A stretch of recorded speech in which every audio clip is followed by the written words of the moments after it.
This is the Baymaw Podcast with Marty Solomon. I'm his co-host, Brent Billings. Today, I'm with Reed Dent to drive this podcast into a tree and find out how many friends we actually have. Yes. This is, you should have let me do the intro, because I didn't tell you that's what I was going to say, but is that too offensive?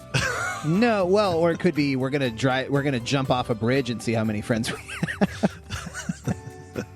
Oh, dear. Well, we're talking about It's a Wonderful Life. A movie that you love dearly. Is that fair to say? Absolutely fair to say. Have for a long time. In some senses, I think it would be crazy to imagine somebody who hasn't seen this movie, because it's just kind of like part of the Christmas culture.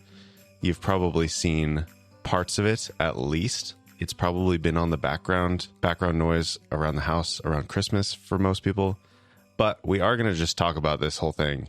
And if you haven't seen it, like, by all means, I would say go watch it before we ruin it for you. Especially if you're somebody who is wasting your life away watching horrible Hallmark Christmas movies when you could be watching Is that too aggressive? Am I being mean? They are horrible. You could be watching movie greatness, not just Christmas movie greatness. It's a Wonderful Life is considered a Christmas movie, but it's also just a great movie. It's kind of as much a Christmas movie as Die Hard is a Christmas movie. That is a hot take that is I think some people are gonna fight you on that, Brent. I don't even think I agree with that. It's set around Christmas, but it's not really like a Christmas theme. There are all sorts of themes that like fit into a Christmas season. I don't know. Do you consider Angels a Christmas theme? Because I mean, kind of. Angels are at the heart and soul of It's a Wonderful Life. Sure, yeah. And the Christmas is much more incidental to the goings on in Die Hard than it is It's a Wonderful Life. Well, yeah, okay. Hold that thought. Okay. But I will just say, there's the original black and white version, 1946. There have been apparently 3 different colorized versions of this movie. I would say don't watch any of the colorized versions. It is not meant to be seen that way. I don't think I've ever seen it that way. Yeah, I don't know if I have either, but the director, Frank Capra, tried to get into the colorized process. And then there was the whole thing about the copyright thing. And they're like, oh, actually, it turns out you don't have a copyright, so we're going to keep you out of the colorization process. We're not going to give you any creative control. And he's like, well, forget that. And James Stewart also said it's terrible. So everybody's done their own colorized version of it, but none of them are like the official one. And all of the people who actually made the movie are against the colorized versions. I think that's a pretty reasonable argument, but also it was originally black and white, so let's just leave it like that. There's also, if you watch it on Hoopla, which is like one of those streaming services that you can get through your library sometimes, that version is abridged. And I would say you don't want to watch that either.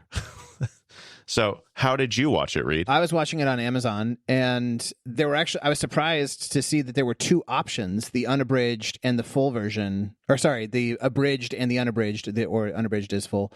And I didn't know that was a thing. And then I looked, and it's like a 20-minute time difference. I don't think I realized that the original is kind of a long movie. It's like 2:15, pushing 2:15. Yeah. Yeah. So I definitely watched the unabridged, and I would be curious to know what I could take a guess at what I think they should cut out. I'm curious to know what they cut out in the abridged version. But yeah, the unabridged black and white, that's what I watched on Amazon Prime. Yes, I also watched it on Amazon. I will throw in the Just Watch link, so if you're looking for a way to see it, because it's probably going to be different in various countries. But let's throw the spoiler horn out there and get into this movie. I want to situate for everybody my experience watching it this time around. I have seen it many times since we were kids. We watched it all the time. It was always on, what station was that? Was it like TNT or TBS? Well, it depends on what years are you talking about? The 1990s. Early 90s or late 90s? All of the 90s. I don't know when exactly it happened, but apparently in 1974, 28 years after this movie came out, the copyright expired because somebody goofed up and forgot to renew it. That's something I would do. And so it was public domain. Yeah, it was public domain from 74 until sometime in the 90s when the studio figured out that they did have the copyright to the short story that it was based on, and they figured out a way to like legally claw back their copyright on the movie. But that's like why it became so popular, is because it was public domain and everybody filled their airwaves with it when they didn't have anything else to show. Yeah, I remember it being on a lot. That and A Christmas Story was always the like, I mean, that's been going on for a long time, the 24-hour marathon leading up to Christmas. But we're not here to talk about that. Anyway, I want to situate everybody, just my emotional experience with this movie in context, because the weekend before, right? So right after Thanksgiving, we have this amazing tradition with our friends in Kansas City. Shout out to the Bradleys. And we call it Christmas Kickoff Weekend. We get together, we just our two families, we hang out all weekend, we do fun Christmassy things. Well, this particular weekend, some people were feeling kind of under the weather. So we decided to mostly hang around the Bradley household and just have a good time putting on a bunch of Hallmark Christmas movies. And in like a 48-hour period, I watched 1, 2, 3, 4, 5, 6. I watched 6 bad Christmas movies. Beginning with the one that I got from you, Brent Billings, The Flight Before Christmas. Can you just tell me like one word or phrase to describe your emotional state when watching The Flight Before Christmas? Horrified. Horrified. We watched Hot Frosty. I don't even think we can talk about that on this podcast. I don't know. We watched A Biltmore Christmas, which coming in at 2 stars on my Letterboxd was actually the highest rated Hallmark movie I've ever seen. It was surprisingly not trash. Highest rated at 2 stars. Seriously. I never even rate anything on Letterboxd, but I rated The Flight Before Christmas because it was so bad that I felt like I had to. Like, what did you give it a half star? No, I gave it a 1 star because I don't do half stars. No, I'm not that kind of person. Well, I would encourage you to think about a half star, just keeping that in your tool bag, because you can really express your disdain for a movie with half star ratings. Because here's the thing, if you put 0 stars, nobody knows. Like, they think you just left it unrated. So that's half is the way to really drive it home that was a terrible movie. But Biltmore Christmas at 2 stars. We watched Holiday Touchdown, A Chiefs Love Story, which makes me embarrassed as a Chiefs fan and someone from Kansas City. I am embarrassed that this movie exists. Mm-hmm. And like, I'm just, did anybody ever do anything like that with the Patriots when they were in their dynasty? It was horrible. And then we watched The Merry Gentleman, which is very weird premise, and I would not recommend it for families. There's nothing like, inappropriately, like well, I don't know what you consider inappropriate. It's not like rated R or anything, but it is about a woman who starts an all-male review, REVUE, I think is how you spell it in that sense. Is that correct? Yes, an all-male review that's slightly risque in order to save her parents' failing bar. And it takes place at, it's bad. Yeah. And then we watched Christmas in Notting Hill, which is also bad, but it's about that. I was looking at the guy and I was like, where do I have seen this guy before? And I looked him up on Letterboxd. It's the guy who played Peter Pevensey in the Chronicles of Narnia movies from like 20 years ago, and now he's all grown up and he's a soccer player that somebody falls in love with at Christmas time. It was also bad. Anyway, so I just want to tell people, watching 7 of these movies or 6 of these movies in a short period of time is a soul-destroying experience. And so when I watched It's a Wonderful Life a week later or a week and a half later, it was life-giving. It was rejuvenating. It was an amazing experience. Leanne and I watched it together. What was it? What was your situation while watching it, Brent? Were you watching alone? Did you watch with somebody? What was your emotional state going into it? Had your soul been destroyed by Hallmark? I had only watched the one bad Christmas movie. I generally try to avoid this situation. I mean, my wife and her family, they are all about the bad Christmas movies, and they're not even necessarily Like sometimes they'll actually sit down and watch it closely, but sometimes it's just kind of on the background while they're making food or doing other stuff, wrapping presents, whatever. There's always a Christmas movie happening, but they're all terrible like that. And they put on The Flight Before Christmas. And I, have expressed previously how much I love aviation. And so I'm just watching in horror as they're like showing these airplanes that shouldn't be there and the sets that they had, like everything was, and so much of the movie was set in an airplane setting. So I was like, I feel like I'm going to get quite a few scenes, because mostly it's like a 2-second shot of an airplane taking off and then they're in the next place. And so it's like, well, that doesn't mean anything to me. But I actually sat down and watched this one, and it was as bad as I would have expected, but Thoughts and feelings on the airplane interior sequences in Home Alone? I don't even want to talk about it. Movies are notoriously bad at portraying the airline industry, but The Flight Before Christmas was just a peak ridiculous. So coming into It's a Wonderful Life, I watched it with my wife. I've seen it 3 times now in my adult life. This was the 3rd time I've watched it. I don't actually love this movie. But as I was watching it, for the first time in like 3 or 4 years, I was thinking to myself, man, this dialogue is so good. The acting is so good. Like so many parts of this are like, why do I hate this movie? So it was a little bit refreshing in that way. But at the end, I still came back around to my original feelings of not really caring for this movie. Okay, so hold on, let me clarify. I didn't put that in my Letterboxd review because I didn't want to give it away before we recorded. But I saw that you said TBA. Yes, yeah. Let me ask you this though. You're saying sometimes you said the word hate, but you also said don't care for. Where are we at on the actual disdain spectrum for this movie? I don't think I necessarily hate it. Okay. I definitely hated it the first time. And I'd definitely seen this as a kid at some point. Mm-hmm. It was certainly on around the holidays. Mm-hmm. But I hadn't really sat down and watched it until about, I think it was 2015 was the first time I'd really watched it. Mm-hmm. That time I did not enjoy it at all. Ended up seeing it again a few years later, still didn't like it.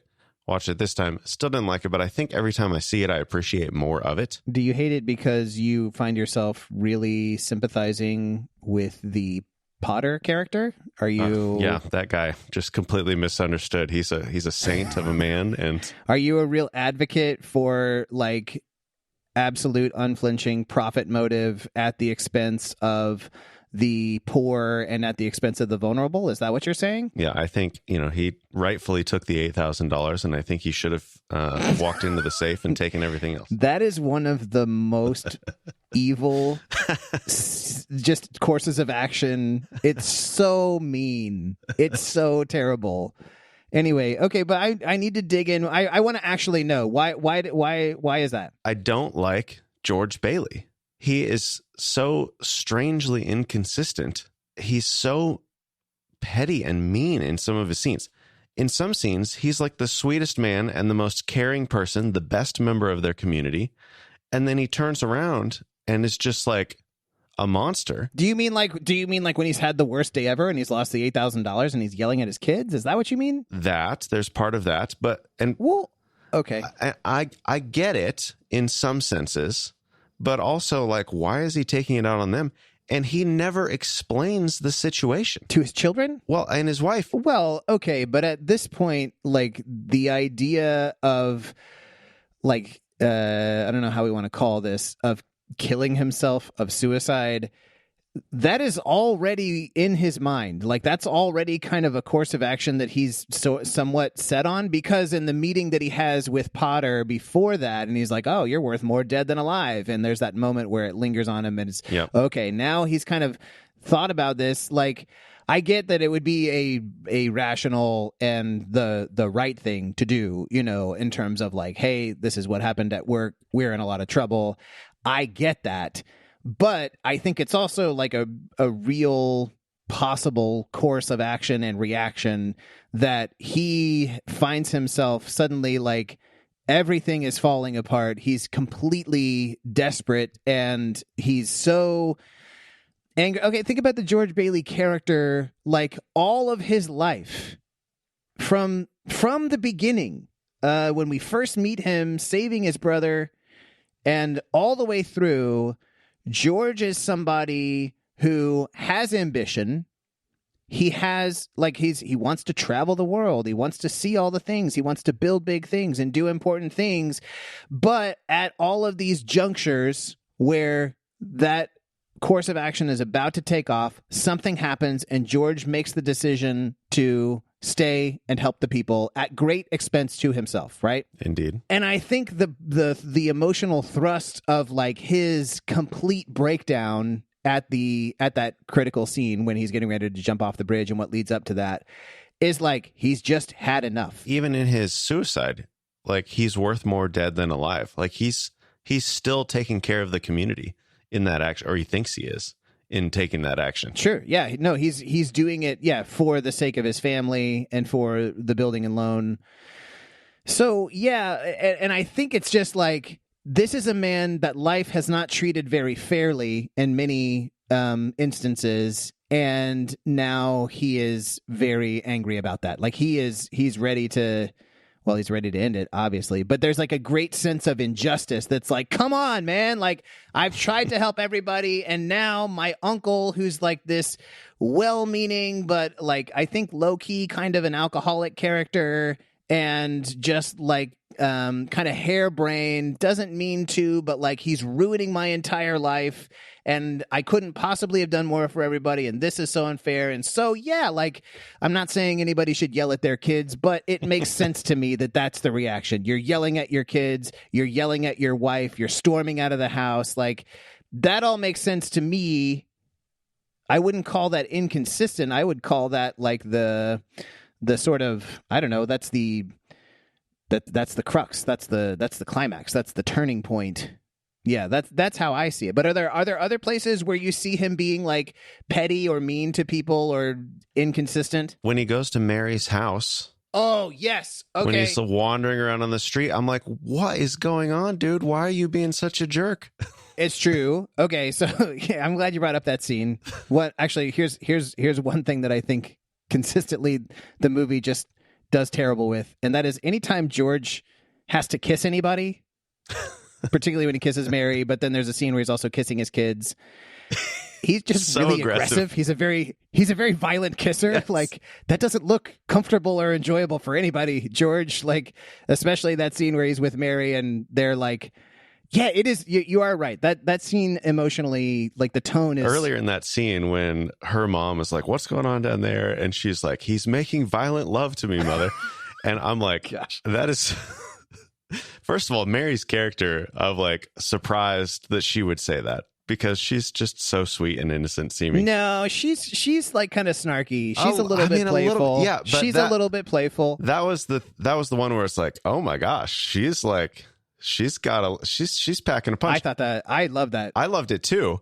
But then later when they are kissing, he's, like, very violent. He really is. It wasn't even inaccurate. And he's like, you listen to me.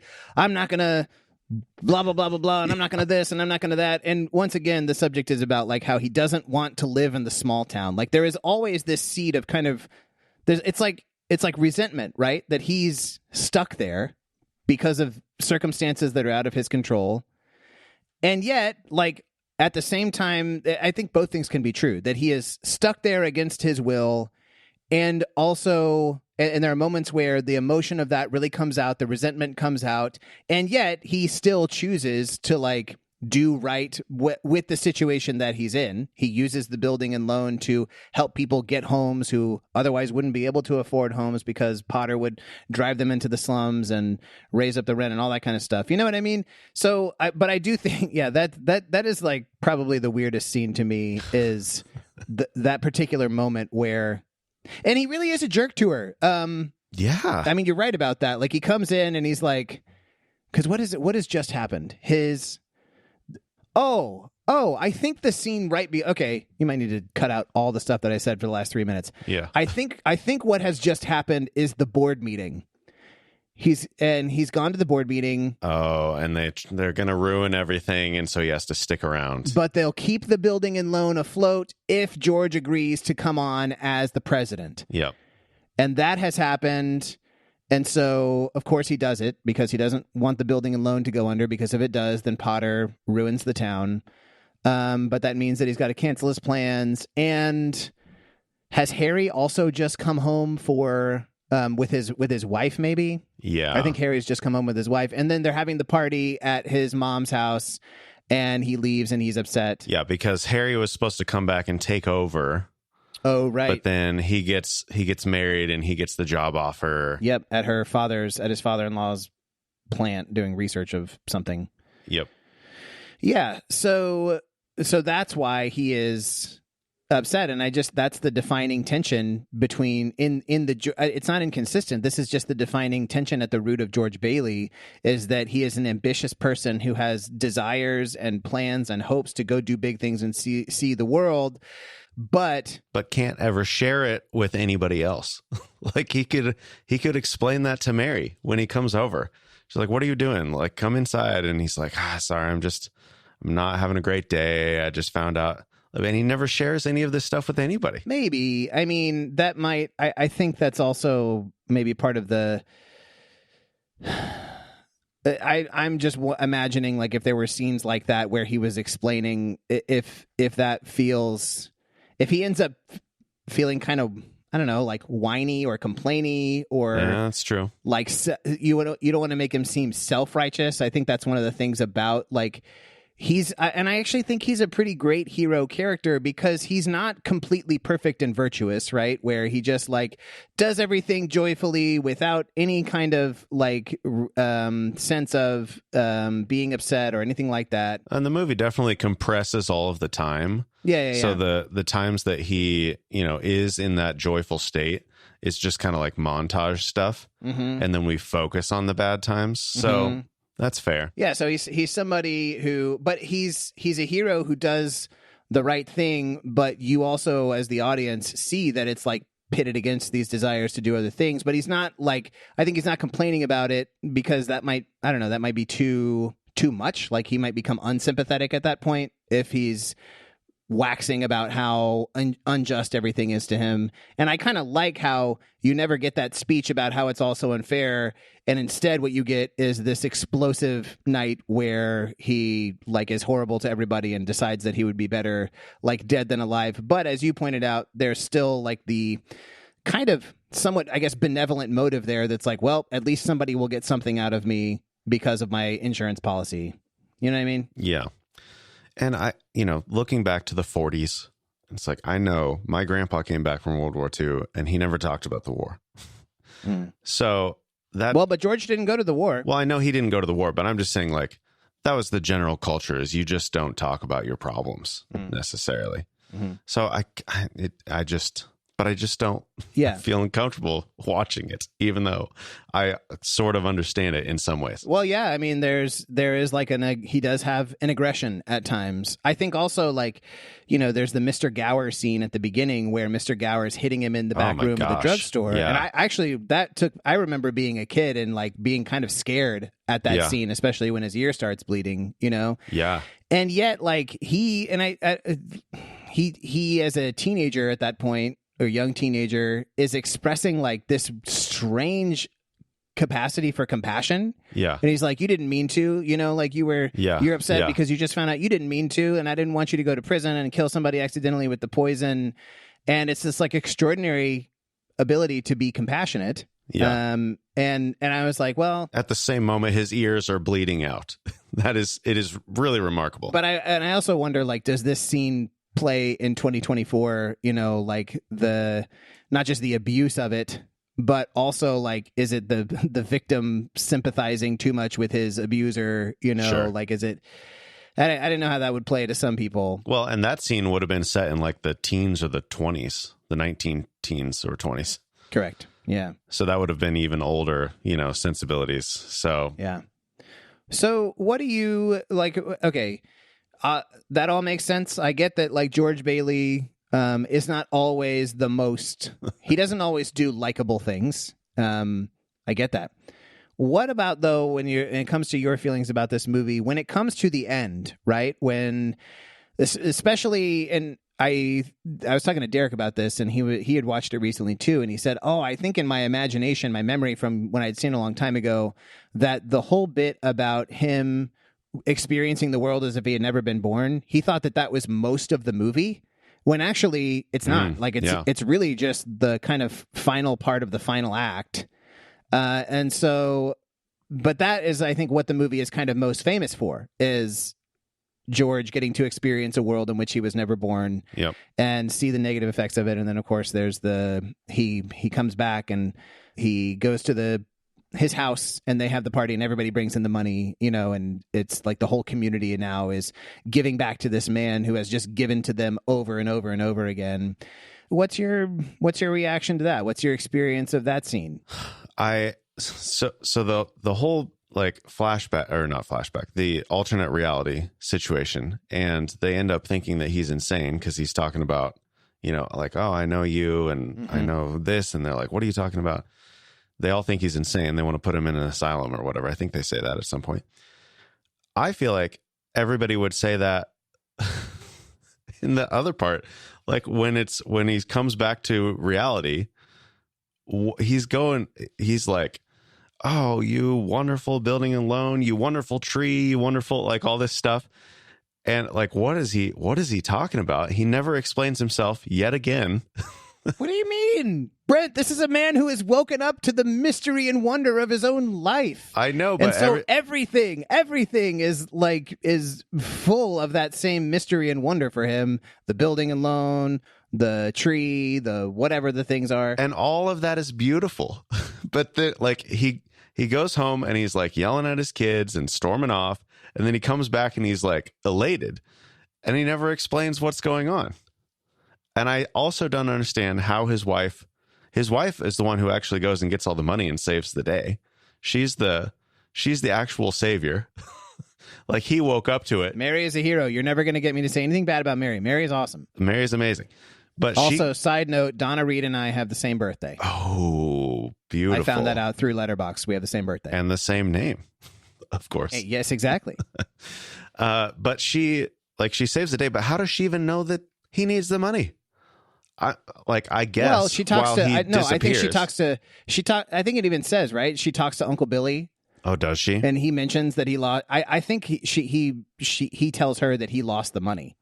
Okay. And then I'm sure that at that point, and I think that's not like they don't make a huge deal about that. Like that's something that she says. But then you can imagine if she found that out from Uncle Billy, then she can put everything together. Like, oh, this is why he's so upset. Yeah. And so then when he comes back, like I would say that moment when he comes back into the house, that's not the time to explain. Like maybe the next day they sit down and have a conversation. Sure. But at this point, it's kind of like in the prodigal son story, right?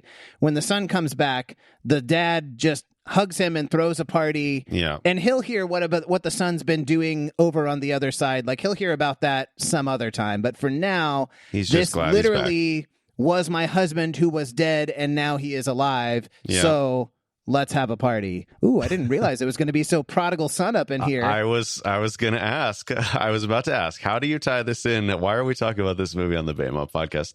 There are very few religious elements to this movie. I mean, there are the angels, but it's like, okay. Well, except for love and grace and charity. Well, sure, yeah. And justice for the poor and all of those important, yeah. But yes, nothing but every time explicitly a bell on the wings, surface. An angel gets its wings. Where is that in the Bible? Read. Give me a passage. Well, every time the biblical version is every time the bell rings, an angel gets like another set of eyes on its body looking in every direction, or another gyroscopic wheel added to the weird contraption or something like that. Yeah, there you go. But I think that'd be a little bit too wordy for the script, so they just went with wings. Yeah, that's fair. I also don't know where it is in the Bible that when somebody dies, they become like a level 1 entry angel and they have to earn their wings. Angel second class. Is he second class? That's what you start as a second class, and then you work your way up by getting, Yep. So I don't think that any of that is necessarily biblical. However, I do think that there is a very strong, I think a very strong theme running through this of concerned for the vulnerable and the poor and the marginalized. I mean, when I think about what is the big difference between Potter and George Bailey, Also, what is Potter's first name? I don't know if we know, do we? I'm sure they say it at some point. Mr. Potter. Henry F. Potter. Henry Potter. Oh, yeah. Oh, he does have like a plaque or something on the wall. He also has lots of portraits of himself hanging around. Yeah. Also, Loki, when the scene, by the way, like one of my favorite sorts of set design pieces is when George goes in to Potter's office and Potter is offering him the job because Potter realizes that he's never going to beat Potter. He's never going to be able to just run him out of business. So he's going to try to seduce him and hire him instead. I'd never noticed this before, but George is sitting across the desk from him and there's like this bejeweled, glittering skull sitting on the desk, Ooh. like right in front of George. And so if you're Potter, the skull is facing you, you know? Uh-huh. And it's just this very macabre little detail that's deathly. And then also in the background, when it shows them from the side, so when the camera has Potter on the left side of the desk and Bailey on the right, and they're looking at each other across the desk, behind them, between them, there is a bust of Napoleon. And the bust of Napoleon is, they have it situated in the bust. The head is kind of like angled down, like Napoleon is looking down at something, and they have it angled where it looks like Napoleon is like grimacing down, looking at George Bailey, and he's over Potter's shoulder. And so, just the imagery is rich there. And I think I don't always think of It's a Wonderful Life as a very like artistic movie. I think of it as a great script and a great plot and a great theme, but like the artistry is not necessarily there for me, except for those were some of the elements that I noticed. Anyway, back to Potter and George. What is the big difference between them? And I think there's an important conversation that they have, and it's earlier than that scene I just talked about. And Potter is chastising George Bailey for his bad business practices. That the people that he gives loans to in a way that it's going to take them forever to pay back, and he's not going to make any money off of it. And Potter's kind of view of human beings is that, to me, it seems like he thinks that decency and dignity are like earned things, and you have to claw your way to. And so those who are already prosperous, they have dignity and decency, and everybody else can go live in a slum and work their way out of it. But George's view is no. Once they have those basic things taken care of, if they have a decent home, if they have just the dignity of, shelter and an affordable mortgage, basically, then that will empower or enable them to go out and become, like, to realize their potential. That dignity and decency is something that is inherent to the person. And George just sees, well, if I don't pursue profit at all costs, I give all of these people the possibility to realize this potential that they have. Mm-hmm. And so, I don't know, if I think about it, like, there are probably different kinds of, there are maybe some subconscious or subterranean kinds of theological convictions at work here, or anthropological ones. What does it mean to be a person? What's the value of a person? And the regard for the poor and the needy and the vulnerable. Like, I think George well represents a much more biblical view of those people, of those situations. And Potter just is, a profiteering demon, fear warmonger, or as George calls him, he is a warped. Is it warped, twisted old man or something like that? Oh, yeah. He said, I wrote down a quote from Peter Bailey, Pa Bailey. Okay. George's dad, talking about Mr. Potter. He says he's sick in his mind, sick in his soul, if he has one. Yeah. Yeah. So he's soulless, like what the Hallmark movies did to me. I mean, the fact that Mr. Potter could find the $8,000 in his rolled up paper and then proceed to watch all of the goings on and know exactly where that money came from. Mm-hmm. And never an inkling that he might return it or cut a deal or take even a finder's fee or anything like that. Like, he just takes the whole thing. And by the way, so I wasn't even looking for this, but I found an episode of Planet Money on NPR about this movie. And they were, talking about the economics of this. Apparently, this is a movie that gets shown in economics classes all the time, which is like, yeah, I guess that makes sense. Oh, interesting. There's a lot there for that theme. But they were doing something that I love to do when I watch old movies, and that's pull up the inflation calculator and figure out what this money is in today's money. Okay, let's hear it. The $8,000 is about $117,000. That's a lot of cash. If that's just straight cash, pretty good chunk of cash, yeah. And especially for a small business, and to have Uncle Billy be the one transferring this money, it's just insane. Yeah. But George's wish for $1 million. I wish I had $1 million. That would be about $15 million today. Hot dog. In the bank run, when everybody's asking for $20, that's about $293. Which actually seems like a pretty reasonable amount of money to like, yeah, that'll get me through a couple of weeks. Like, sure, that'll get the essentials. Yeah, maybe a week. And then the lady's like, I can get by with $1,750. And that's $257. So it's like $35 less. And George is, I'm surprised George didn't violently kiss her in the bank. Gosh. Well, and then there's the one guy who's like, I'll take $242. Okay, but how much can you get by with? $242. That guy, he was not a very nice fellow. No.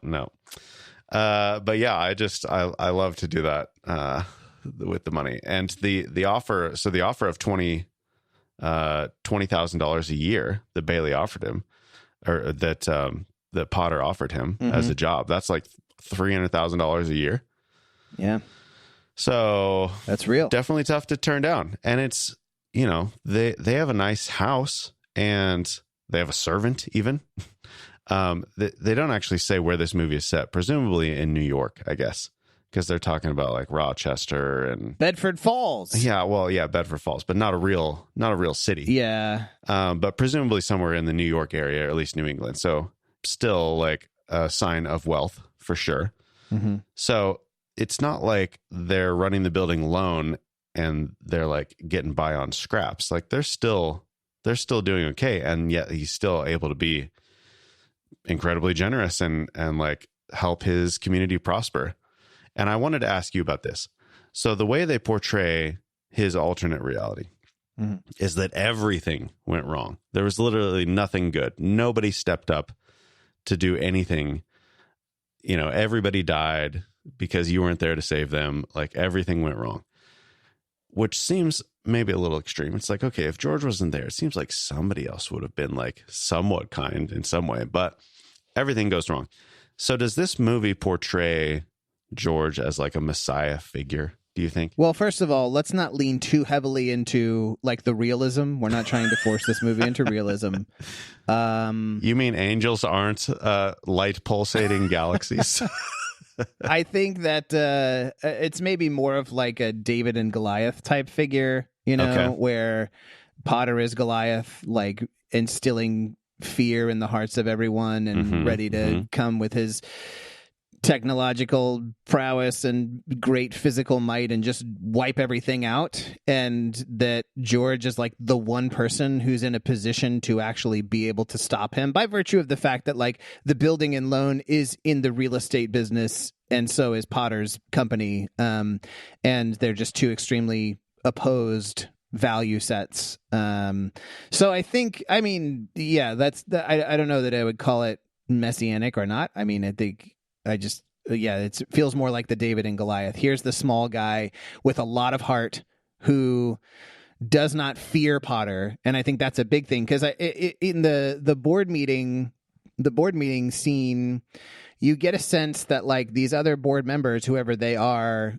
kind of wrapped around Potter's finger, and that he just he would do as he wanted to do with those particular people. But there's a Bailey family trait that comes from his dad that then goes into George, that is where we don't fear him. Even if we don't have as much, like we're going to stand up to him with whatever we have. And I think what's interesting to me about George, like we don't know anything about Pa Bailey and whatever his dreams were. Like maybe his dream was to do the building and loan.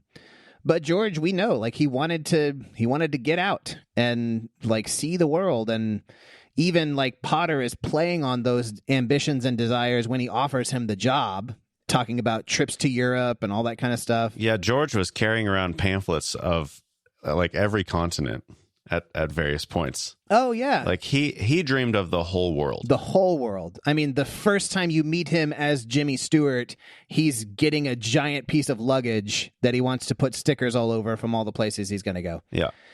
And so you have that desire at odds with the impulse to be a man of the people and do what he can to protect them from Potter's, mighty sword, so to speak. So that's what I would say. David and Goliath more than Jesus. But well, I think you have made me appreciate the movie even more. I still don't know if I can quite get over my misgivings about George, but here's what you need to do. Go watch 7 Hallmark movies in 2 days and then watch It's a Wonderful Life and report back. If I watched 7 Hallmark movies in 2 days, I would be the one at the bridge. I'll be your Clarence. I'll jump in ahead of time. Also, right. Just weird, but this is a little bit of like a weird detail question, is that George is going to jump into the river and then Clarence jumps in from heaven and George jumps in to save him. So if George had just gone in by himself, I guess he's just going to kind of give up and drown. Would have just let the water carry him away, I guess. Yeah. But that he's jumping into the exact same situation, but now with this, and by the way, speaking of, bookending parallelisms, whatever, the first scene we meet young George Bailey is he's saving his brother from drowning in freezing water. Yep. And then the turning point of the movie is him jumping in these freezing waters to save Clarence. And so it seems like there is, despite George's many, aggressions and aggressive kisses, etc. Didn't know that was ever going to be a phrase I was saying on the Bema podcast. But despite all of that, it is like an instinct for him. Yeah. I think to and so rough around the edges, sure, but deep down, like his heart is good, and it's just his instinct to help somebody who is in danger, who is vulnerable. And that is something that you're not going to find in Holiday Touchdown, a Chiefs love story. Gosh. Oh, those poor souls who have seen that movie. It's me and everybody in Kansas City. I do love that idea of Clarence. Like, Clarence clearly knew George well because he didn't hesitate to jump in, and he knew that would save George because George would save him. Mm-hmm. And that was all totally believable. Yeah, totally. Everything in the movie, like, absolutely set that up and made it 100% like, yes, that is exactly what somebody should do. That's exactly how he would respond. All of that was perfect. So, there's so much to like about this movie, for sure. So much, including the big collective communal sort of message at the end when all the people in the town come to save him. To my brother George, the richest man in town. It's one of my favorite lines. It is great. And I also love just the general culture of like dancing, where George and Mary are like, yeah, I'm not very good at dancing. Yeah, I'm not either. And then they proceed to do what they do on the dance floor. Yeah. It's like, that's not good at dancing. Well, maybe it wasn't in the 40s. And we didn't talk about Mary enough. Like, I know we're wrapping up, but just Donna Reed is fantastic in this movie. And I think you're dead right. Like, it takes a certain resilience to, be the wife to a husband who like that. And she, and what you pointed out that I think often goes overlooked, that she is kind of the savior of the building and loan in the end, because she goes out and gets all the people to bring the money. But she's just a fantastic, strong, witty kind of character. And also just the way that she looks at and loves George, is like, so it's so warm and so kind and so well played by her. The thoughtfulness of how she set up the old broken down house for their honeymoon thing. Oh my and gosh, got everybody to like set up those, like, what an incredible gesture. And I was half afraid where he was gonna be like, oh, this is, how could you do this? Like, you're just spitting in my dreams, and like, but he actually appreciated it, which was great. Well, yeah. And I mean, that has something in common with the end of the movie. Like, when George is overwhelmed by yet again, dreams falling apart. Mary is the one who's like, yeah, but there's a possibility, there's an opportunity here, there's potential here, and I'm going to make something out of it. And she's just phenomenal character, phenomenal hero in the movie. Way to go, Donna Reed, born January 27th, just like me. Well, happy birthday to you, coming up, I guess, in a month now. So perfect. Oh yeah. I was gonna make a Chiefs joke, but I can't do it. Well, we'll be playing for the AFC Championship that weekend, so it'll be great. This is one of the great parts about the way the NFL schedule, what it's turned into with 17 games, is that the AFC Championship is now always right around my birthday. And with the Chiefs being in it and winning all the time, it's like a great birthday present every year. Yeah, so Kansas City without the Chiefs winning is Pottersville, and with them winning, it's Bedford Falls. You bet. Patrick Mahomes is the George Bailey of Kansas City, saving us from the tyranny of, I don't know what. No. Okay, well, that will do it for this episode, Reed. I enjoyed our conversation. Thank you for sharing your thoughts and doing your best to convince me that I should love this movie. And I almost do. You will next year. Yeah, my wife was actually a little upset because we're recording this on the 12th. You know, we got to record this ahead of time because we're going to be on Christmas break. We can't be recording over Christmas itself. But our local movie theater downtown plays this movie every year. And my wife loves going to that because everybody's there. They all, everybody who goes loves the movie. And that's awesome. It's just kind of a local tradition where the town comes together and that's awesome. Enjoys this thing together. And I usually don't go, as you can imagine. But maybe, okay, Scrooge. Maybe I know. I really am a Scrooge, and it's all Marty's fault. Marty told me about all of the pagan things about Christmas, and I already didn't love Christmas. But then I was like, all right, now and Marty regrets that. And you gotta resist.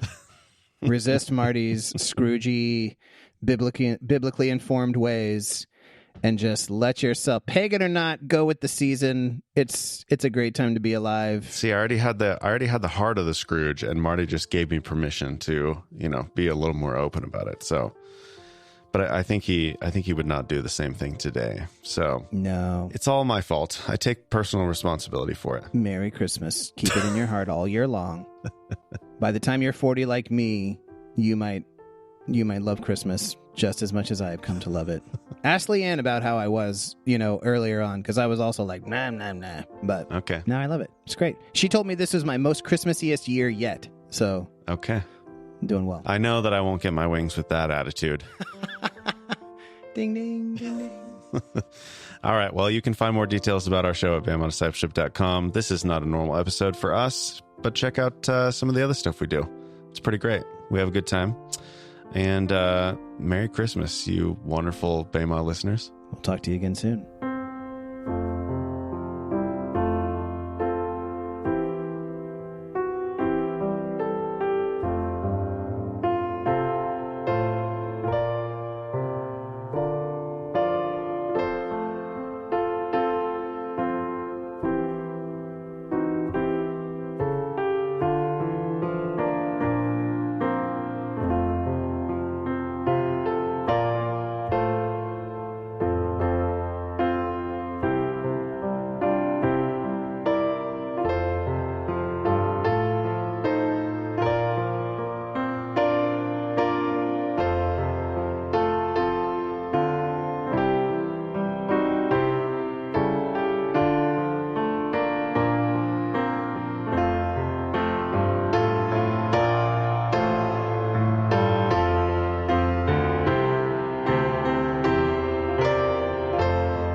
What's the spoiler horn sound like? It's a foghorn. Yep. Is that pretty close? I mean, it's more of a continuous tone. Spoiler. Boom. Okay, I just want to. Kind of like that. I want to. Zoom just asked me if I'm playing music. It's an actual sound effect, so this won't be in there. I think you should keep mine. Okay, what were we saying? Something about football games and it being... Oh, you were going to check Scoregami. Yeah, okay. Are you familiar with Scoregami? No. Scoregami is, they track the final score of every NFL game in history. And not just NFL, it goes back to the AFL era, like every professional football game in history. And so there's a Scoregami when a final score is unique. It's never happened before. Okay. And I knew that the Chiefs' latest two games, ending in 19-17, I was like, I feel like that's kind of a weird score. I didn't think it was that unique. Turns out that has happened 59 times. I see. Ooh, but I feel like it's pretty unusual for two games to end at that same score. And also the fact that, that's the same final score whether they're playing the 2-9 Raiders or the 8-4 Chargers. Yep. This is listening. I listen to a lot of football talk, and this is the eternal question. Are the Chiefs getting lucky? But certainly if you do it this many games in a row, it's not luck. It's part of the plan. Or it's a skill. To be able to win in close games is a skill. Yeah. There's the possibility that we are not trying to blow out teams because you don't want to give away everything before the playoffs. Sure. There is also just the possibility that, we've had injury problems. We have, it's really hard to be good on every side of the ball at the same time, to be good at offense, defense, and special teams all at the same. And so what you do is you're trying to balance your strengths and complement, each side of the ball as much as you can. We've been playing a lot more time of possession this season and a lot less explosive plays. We don't have a lot of plays that go 20 yards downfield or anything like that. We're holding on to the ball longer, making our defense work less to keep them fresh. I mean, it's I don't know. I think there are layers to strategizing an NFL game that we, the public, are entirely unaware of, that at the highest level coaches understand. There are layers to the game that we just don't know or think about, and that are invisible. And we only think in the moment, oh gosh, why did he call that play on 3rd and 2? That was dumb. Why did he try to throw it 18 yards downfield on a 3rd and 2? Just run the ball and get the first down. And so this is actually something that happened the other week that almost lost us the Raiders game. And then it begs the question, did Andy Reid, one of the greatest NFL coaches of all time, just suddenly forget how to coach a football team?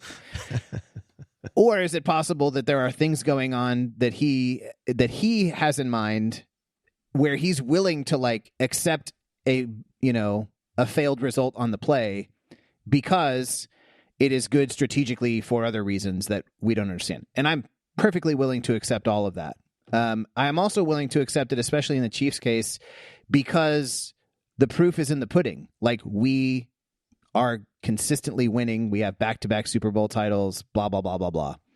So until somebody proves them wrong or proves that they're lucky or don't know how to do it, then I just think that narrative is nonsense. Well, yeah. I mean, I think about how little I think about football and how much more I feel like you know about football. And I know you think about football a lot. Mm-hmm. But you have a life, you have a family, you have a job, you have all this other stuff. How much could you be thinking about this? Versus Andy Reid, it is literally the only thing he does. Correct. Of course they're going to have thoughts and ideas and stuff that we don't have. So sure. I think we also tend to think of football players as just machines, not human beings, where like we expect them to be tireless and they should be perform, like the fact that, you know, somebody had a fight with their wife off the field the day before, or the fact that their kid was sick and kept them up all night. Like, we don't think about those kind of things, you know? Mm-hmm.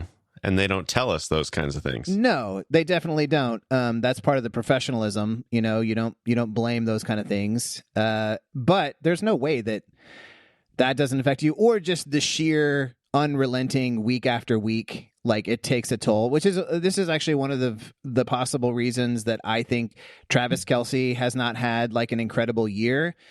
But he's like 35 now, and my guess is that like he probably knows that he only has so much in the tank with a 35-year-old body, and that he's not going to take the risks and expend all of that for a game in October or November and then risk not being able to do that when it comes time where you really need it in January.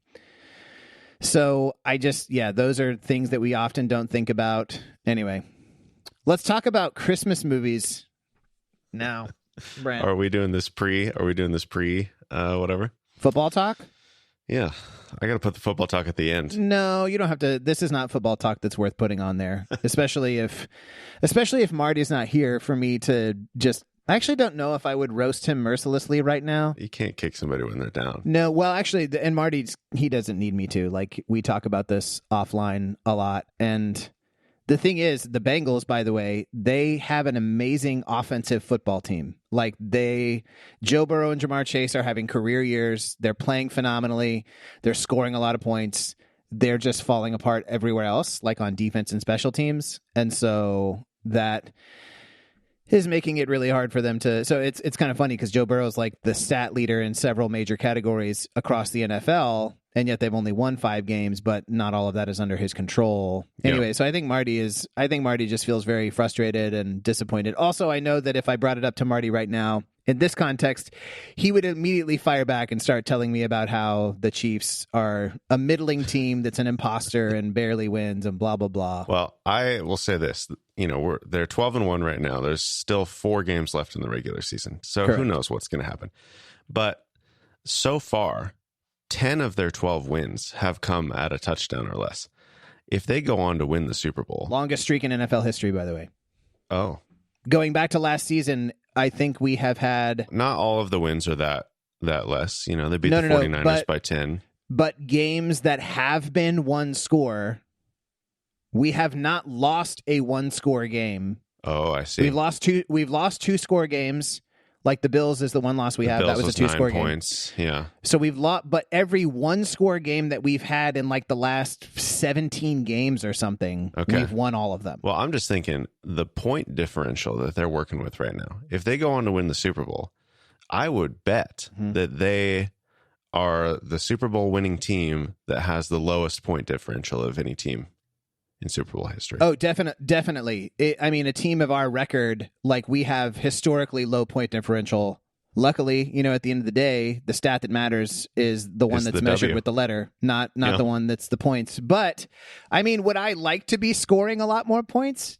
Sure. Heck yeah, I would. Sure. But would I rather have a game be repeatedly 19-17 and a win as opposed to like 44-50 and a loss? Well, of course. Like, I don't want to, as Nick Wright said, he's like, people talk about the Bills. People will give the Bills more credit for being beautiful in a defeat than they will give to the Chiefs for being ugly in a loss. Yeah, sure. Anyway, Merry Christmas. Merry Christmas. You filthy animals. Yeah, that's the wrong movie. Also, I just have a loose kind of, you know, sort of smattering Merry Christmas, you beautiful Kansas City Chiefs. Yeah, heck yeah. Let's talk about Holiday Touchdown.